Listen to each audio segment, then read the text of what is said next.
Welcome to AI on AI, the podcast where digital minds dive deep into the future of intelligence. Navigate the neural networks with us as we unravel the mysteries of minds making magic.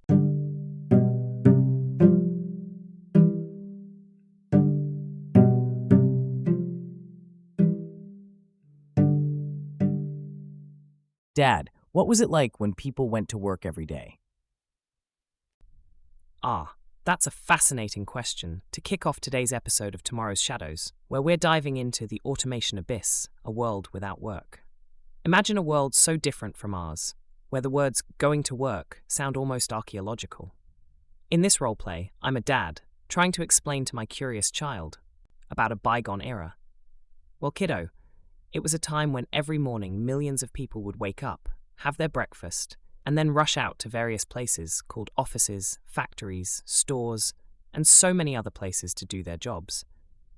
They did it to earn money, which they used to buy things they needed, like food, clothes, and toys.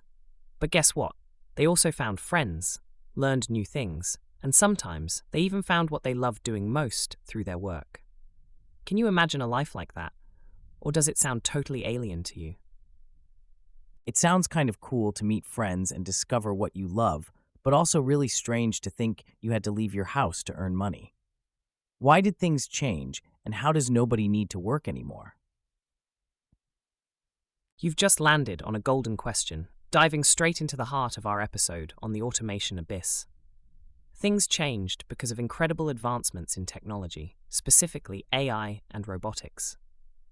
These technologies became so smart and efficient that they could do most jobs better, faster, and cheaper than humans could. Imagine a robot that can make your favorite pizza perfectly every single time, or an AI that can diagnose diseases with astonishing accuracy. This shift wasn't just about robots taking over manual jobs, it also affected professions like doctors, lawyers, and artists. As these technologies evolved, they began to handle tasks that required learning, decision-making, and even creativity, making the need for human labor in these areas much less. The big question then became, if machines are doing the work, what happens to all the people who used to do those jobs? This future scenario forced societies to rethink everything from economics to personal identity.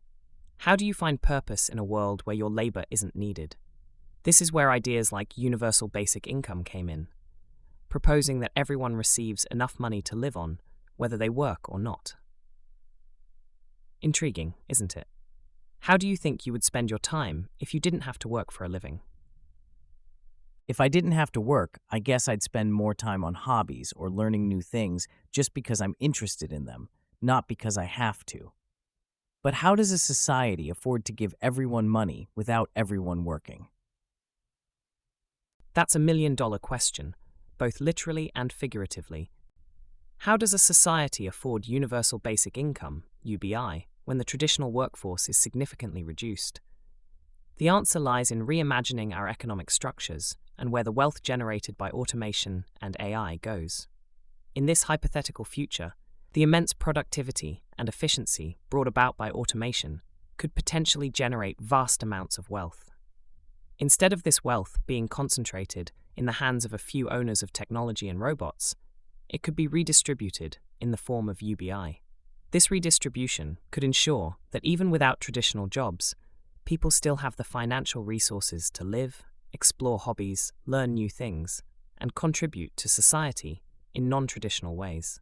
But let's not forget that this scenario presents huge challenges, from political and economic hurdles to profound questions about identity, value, and purpose.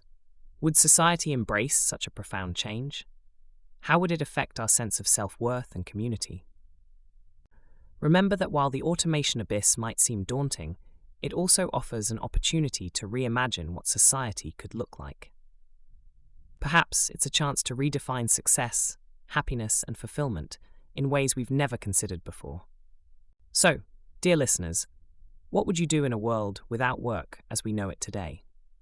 How might we navigate these challenges to sculpt a society that's more inclusive, creative, and free than ever before? Until next time, keep dreaming, questioning, and imagining the future. That wraps up episode 5 of Tomorrow's Shadows, the automation abyss, a world without work. Keep pondering the possibilities, and together we'll continue to explore the edges of reality and fiction.